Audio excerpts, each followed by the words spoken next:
Hey everyone, it's Dave Davlin and welcome to episode 4 of What's Your Handicap? And today we're going to talk about attitudes and habits, how those things can either elevate us or destroy us. Because as a coach once told me, son, it's your attitude that determines your altitude.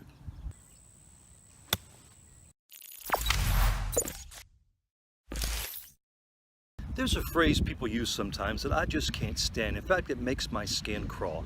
I hate it when I hear someone go, must be nice. You know, you tell them something great that happened to you or for you, something you're really happy about. Instead of saying, yeah, I'm happy for you, they just go, must be nice. Like, it's great for you, but it'll never happen to me. That's a very defeating perspective. Have you ever known someone who has what I call the yeah butters disease? I mean, no matter how good things are, they can always find something wrong with it. They can suck the life out of anything. And it usually starts with the phrase, yeah, but. Hey, I just got a new car. Yeah, but you know, now you're gonna put gas in it, you're gonna have to have oil changes, you could be in an accident, you gotta have insurance. It's probably not worth it. Hey, I just met the person of my dreams.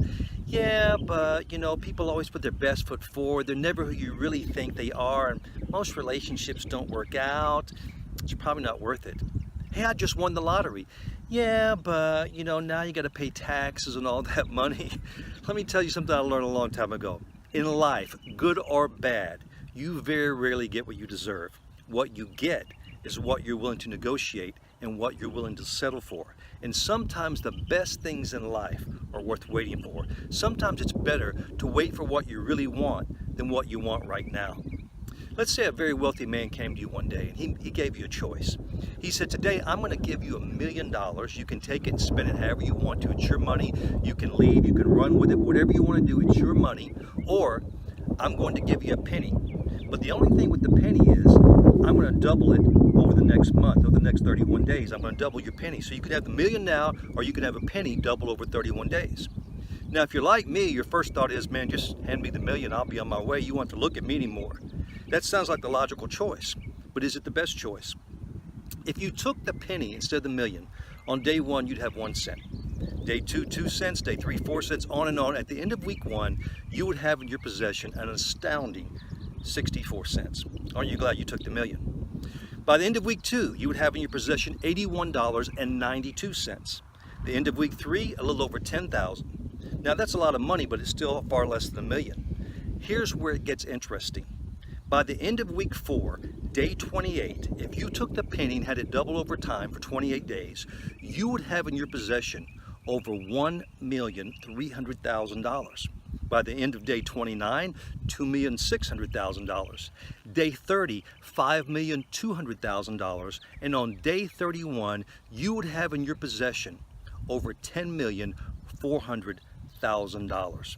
If you were to take the million back on day 1, you would have made the wrong choice and you would have cost yourself almost $9.5 million. That's the power sometimes of waiting for what you really want in life instead of settling for what's convenient at the moment. It's kind of like what a farmer has to do. You know, when a farmer takes a seed and plants it in the ground, everything that seed needs to become what it was supposed to become is in the DNA. But it needs a couple of things to help it grow. It needs water and it needs sunlight. Now, the farmer plants the seed and expects the harvest, and those are easy steps. But there's this thing that takes place in the middle, and it's a long period called cultivation, where he has to go out there and make sure that the seed is protected from the elements and from the insects. He has to supply the seed with the right amount of sunlight, the right amount of moisture. You know, he doesn't dig it up every day to see if it's grown. He believes in the process, and by believing in that process, he plants the seed and he reaps a harvest. That's the truth in our lives too. You can't just go by results and what you see. You got to believe in principles and processes. You got to have the attitude of cultivation in your life. And when you don't have that, sometimes you can cost yourself a fortune and you can cost yourself a wonderful life. So the takeaway today is this. Develop habits and attitudes that are positive, that serve you, that take you where you want to go. Develop the habit of cultivation, of patience, of waiting for what's best and not settling for what's convenient. And always remember, in the beginning, we make our habits, but in the end, our habits make us. Until next time, one life, one shot, make it count.